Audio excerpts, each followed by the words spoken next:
this is Jen. You're watching BPD Woman and BPD Woman Sidekick. On this channel, you will learn how to more effectively live and manage your borderline personality disorder. It's my goal to help you learn your emotions more effectively, to impart better life skills and practices so you can achieve the goals that you wish for, whether that is in love, relationships, career, finance. It's my goal to help you become more effective, and that's the tagline of this channel, be effective. I am not a therapist or a life coach or a PhD, but I can answer one question that most of those folks cannot, which is, what is it like to live with borderline personality disorder? I was diagnosed over 20 years ago. I have attended several rounds of dialectical behavior therapy. I have stayed on top of trends, clinical research. I have immersed myself financially, emotionally, spiritually into therapy and recovery. And I have seen a great deal of progress in my life along the way, which I share with you. So if you do have BPD, congratulations, because you have one of the most highly treatable, I know, sweetie, sorry, most well understood and highly recoverable personality disorders of all that exist in the ABC cluster realm. So if that sounds good to you, please hit subscribe and the bell below so you never miss a beat. I produce anywhere from 3 to 5 videos each week, and I'd love you to check them out. Today's video is going to be speaking both to my main audience, which is those of us that live with BPD, but today I also want to address the family, and I have created some videos previously that speak to the family, and I thought it's time to do another one. And it comes actually from a conversation I had with another fellow BPD person who's probably watching. And I wanted to address today the hurry up and get better cycle. So let's talk a little bit about that. I'm also along the way going to be putting up some links to some other videos that if you're a family member, you might find helpful. They are a bit long, but 45 minutes or 30 minutes, I think, in my opinion, is worth the investment of a loved one, don't you? Okay, so I've done a few along the way, one including frequently asked questions. So it's a Q&A type video answering your most common questions about borderline and why they do what they do and what the prognosis is, what the family can do and should not do along the way. I've also recommended a bunch of resources in a video called Resources for BPD, and there is a book by Dr. Sherry Manning called Loving Someone with BPD that I hope that you'll find some time to read. And finally, I've done a video entitled, I have BPD, now what? That's primarily directed to the person with BPD, but I think you'll also find it informative and helpful. So what is the get better faster cycle? So it goes a little bit something like this, and then we're going to break it down. I acknowledge, and I think that any person in their regulated state would acknowledge that those of us with BPD, we know that there's something wrong with us. We know that people look at us differently. We know that our emotions are kind of, out in the stars. We know that that sets us apart. And believe me, there are most times when we feel a lot of shame about that. We deal with the out of emotional experience, and then we deal with the shame that comes with that outburst, for lack of a better word. So we also fear abandonment. At least I know I do. You can check out the DSM-5 guide for the criterion for those with BPD, but right at the top of any of the DSM 1, 2, 3, 4, or 5, you will find for borderline personality disorder that the most common thing that they fear most, they have the most trouble with dealing with, that we seek to fix, is our fear of abandonment, whether it is real or imagined. And believe me, it can be a self-fulfilling prophecy. If you have BPD, and I know from experience, and you don't, meet it head on, you don't fix those behaviors and find other ways to communicate and to act, then you will be alone because you will push away people along the way. So keep that in mind when watching this video. We are trying, well, maybe that's not a fair statement. You will have to make the determination in your life. If you are trying and you're doing the best for you, you will have to, if you're a family member, you're going to have to make the determination if the work that you're seeing put forth is what that you need in your life to be effective and what you need out of the relationship. But I can definitely tell you from my point of view, and I think for most people watching here could agree, that we try so hard. We try so hard, and we really do wish there was a fast forward button to fix all of these behaviors overnight. And I know that to most people, you look at our behaviors and say, why the fuck can't you just figure this out? How many times are you going to aggressively honk the horn at the stoplight? How many times are you going to ask me if I'm leaving you? How many times are you going to nitpick at me, during an argument, etc.? I understand. But here's the other thing to understand. These behaviors did not develop overnight. They developed over a 15, 18, 20, however long the traumatic environment went on. In most cases, it's the environment that you grew up in. However long you were immersed in that environment and around those people, it's going to take probably just as long outside of the home and away from those people and in therapy, all those three things together, out of the house, in therapy, and cutting out toxic people, to really see a change in behaviors. So if you're with a 25-year-old person, it could take till 30, 35, 40. I'm just being real with you. That's what it's going to take. You will see an upward trend. You will see a change in behaviors, but it is not overnight. When we really wish there was a magic button or a magic carpet ride that would take us into the future and we'd be done with all of this and have all of the things that we want and give you the things that you want and have those successes in love and relationships. But that's just not how it works. Okay? So, but we are worth it. We are, you take that anger and intensity and that emotional roller coaster, but on the other side of that, you have a person who gives you lots of time and attention and love, dedication. They're artistic, they're spiritual, they are extroverts. People are drawn to them. When I'm hitting all of my good behavior, not good, effective behaviors or things that I want to accomplish, people just are drawn to me and it feels great. And so that's the goal. So it is possible, but it's going to take a while. What I want to talk about here is why you can't rush that cycle. That's why it's called the hurry up, get better cycle. And we hear it in the back of our heads. And so it goes something like this. For those of us with BPD, we have roadblocks in our recovery. There are no gold stars in therapy. We don't have performance reviews like you get at work. No therapist generally says, attaboy, attagirl. Normally, we have to say to ourselves, which can be hard if you have low self-esteem, hey, I've done this better. Hey, I can tell I'm not using so much black and white thinking anymore. Hey, I think I'm a lot better at communicating my needs in a non-aggressive manner, and I validate people, right? These small things, maybe if for me, if I go a whole week without honking my horn, okay, let's use this as an example, and I am not having road rage, for me, that's a win, right? And for a lot of people have road rage. That's not just something that a borderline person has. But if that is a win for me, then I have to give myself a gold star. But to the non-borderline in your life, that could just look like, well, yeah, that's what you're supposed to do. You're not supposed to be so angry and aggressive, right? And so for us, it feels like a huge improvement. But for other people, it could just seem like a behavior that was already expected of us. So nobody gives us a recognition.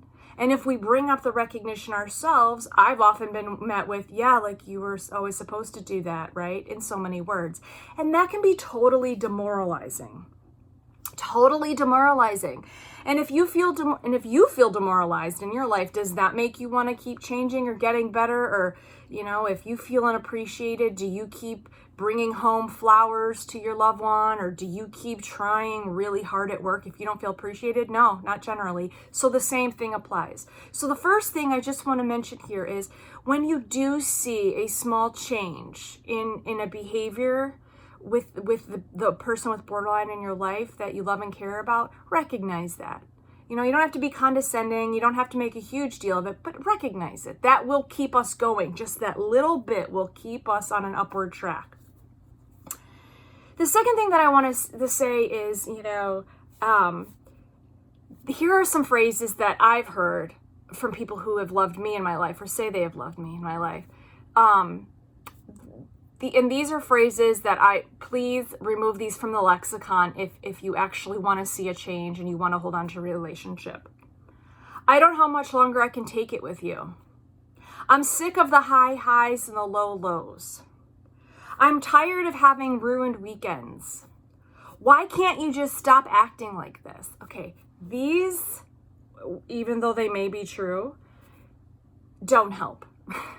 They don't help, and I'm not sure what you're trying to accomplish by saying them, but they won't help, and they won't get you anything that you need. Things that, be more specific in your requests. If you're having a bunch of bad weekends in a row, perhaps something could be said like, hey, I noticed that we didn't have any brush ups this weekend. I'm really thankful for that. Thank you. I've really noticed you change. You really care about this relationship. That's just as many words as, why can't you stop acting like this? I'm so sick of the high highs and low lows. And it's a more effective phrase that will actually get you something. The third thing is to think about when you are saying these kinds of phrases, it puts a lot of pressure on us. It puts a lot of pressure on the person with BPD. If we constantly hear, and believe me, I have, why can't you hurry up and get better? I'm so sick of the high highs and low lows. I can't believe you did this again. 2 steps forward, 5 steps back, blah, blah, blah. All that does is put pressure on us, right? So now I feel like I got to get better quicker. Now I've got to double down. And now all I can think about is not doing the thing that you said that I shouldn't do. And so now my abandonment is triggered because now on top of that, I'm worrying about you're going to leave me, oh gosh, and here comes this abandonment cycle. Don't forget that number one thing that borderlines have the most trouble with is abandonment fear. So if you start putting those eggs out there, I'm going to leave you, why do you if you keep using that as a threat, I will tune out. Or I will become more frantic, and you will see a digression in behavior, not a progression. So it's not helpful. It puts pressure on us, and it's just not something that will benefit anyone in the end. Recovery cannot be rushed. And so now I'm speaking to both those of us with BPD and with the loved one. It cannot be rushed. You can try to explain to others that you are working on things, but all you can do is what you can do, right? You didn't learn a language overnight. You didn't know all of the words that you know right now when you were 3 years old. You just didn't. And so the same is true of us with BPD. We are learning, we are growing, we are adapting, we are unlearning our dysfunctional behaviors. So I also understand that those of us with BPD or other mental illnesses, or even if you don't have a mental illness, the thing here that I want to say is I am not excusing for one gosh darn moment abuse. If you're being manipulated, guilt tripped, physically abused, financially abused, if you are having threats made against you, if the person in your life is saying, I'm going to kill myself if you say that next time, you're being abused. Now, that's a suicidal ideation and threats of suicide is an entirely different animal, and it's a different video, so I don't want to get into too much here. However, the person who says that, I'm about to hurt myself, I'm going to kill myself, probably really does mean it, but it also cannot be used as a tool against you to stay. So if you say, I'm going to leave, and then the person follows that up with, well, I'm going to kill myself, they may be feeling that desperate. There's no doubt, they really do feel that desperate and sad. But that doesn't mean that it's yours to solve. It doesn't mean that you should stay there because they are threatening themselves. The thing to do would be like, well, I think that we need to get you some help. I think we need to talk to your doctor, let me keep you safe, I don't think this is the time to talk about a relationship right now if this is how emotionally heightened you are. So if you are being abused, no, I don't expect you to stay. No one will blame you if you are being abused and it's not healthy, Staying in a relationship is contingent on many things, but if you are being abused, first and foremost, then you have to figure out a way that abuse does or does not fit into your life, and you have to stay safe. I am not condoning abuse for 1 second. That is not what I am saying. I am just saying that if you are going to stay in the person with borderline's life, these are some things for you to consider. So the goal here is for the family member to better equip yourself to understanding about borderline. And I say this in all of my videos to the folks out there that have BPD. Self-esteem and boundaries and asking for what you want, for my money, are the absolute recovery tools outside of the regular skills. Self-esteem and boundaries and asking for what you want are the 3 core things that I think help you recover from your borderline behaviors. And by the way, they are recoverable. It's not a mood disorder. It's not schizophrenia. It's not bipolar. It's not a chemical disorder. All a personality disorder is maladaptive behaviors. Behaviors, that's it. So instead of doing this, all you gotta do is this. If those of us can learn with personality disorders to change those maladaptive patterns of thinking and behavior, you will see a difference. That's it. I know. It sounds pretty simple. And essentially it is, except it takes a really long time to do. So if you are the loved one, equip yourself with boundaries. Understand, and Stop Walking on Eggshells by Randy Krieger is another good book to check out. And Loving Someone with Borderline Personality Disorder by Sherry Manning. Those are both excellent books to help you navigate when to say when to say no, learning what your boundaries are, learning how to keep yourself immersed in a life that is not just all about the person in your life with BPD, so that you don't kind of get, in this fog, that you stick with your friends and you communicate with your family and you don't become isolated and you don't let your work suffer. You have to maintain who you are as well. The other thing is to understand that there are tools out there outside of books that can help you. There are support groups. Find one that is informative. Find one that is non-judgmental, doesn't use emotional language. I highly recommend Dr. Daniel Fox's channel. Check him out. He's a licensed psychologist in the state of Texas. He is an expert on personality disorders, and he is fantastic. Check him out. His videos are short, 15-20 minutes, so they're easily digestible. The other thing to consider is the person in your life with BPD is worth it. They're a great, great person. They're wonderful. They're giving. They're caring. They have more empathy than they know what to do with. They just need to learn to tamper some things down, okay?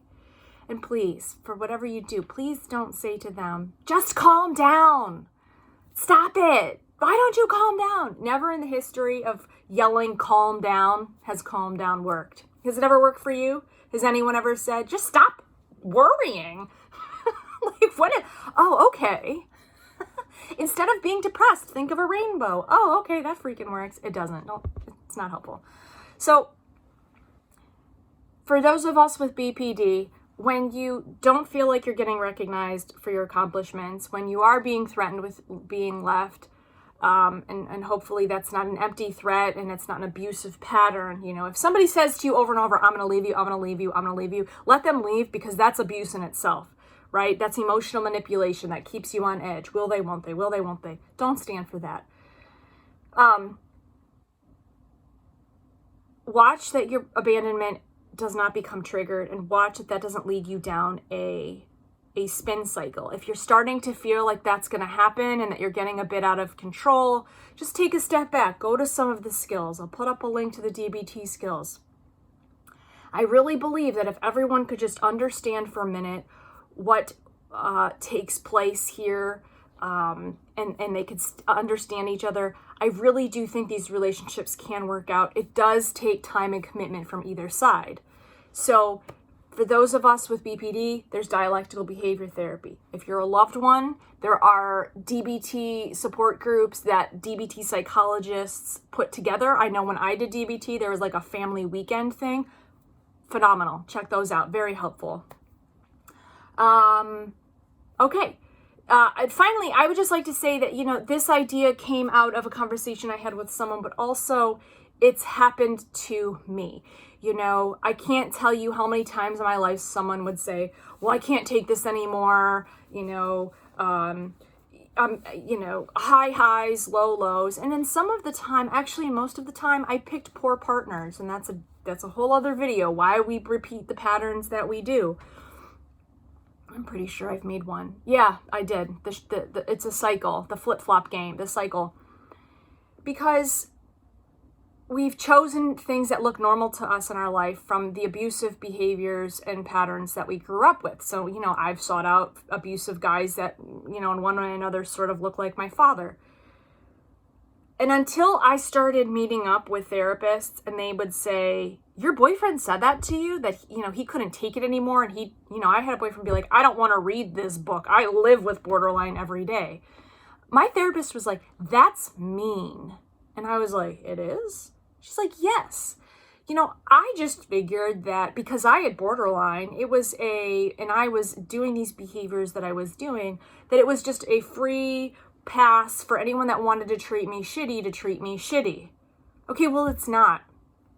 It is not okay for them to treat me shitty, just like it's not okay for me to treat other people shitty, right? So that's how I kind of learned, me having BPD is not a free pass for someone to make fun of me or threaten me. It's not. I'm a freaking person too. Okay, this has been BPD Woman. My name is Jen. Please consider subscribing below. Lots of helpful content, I think, for both family, friends, loved ones, and of course, those of us with BPD. Until I speak with you next time, please, in everything you do, be effective. Bye.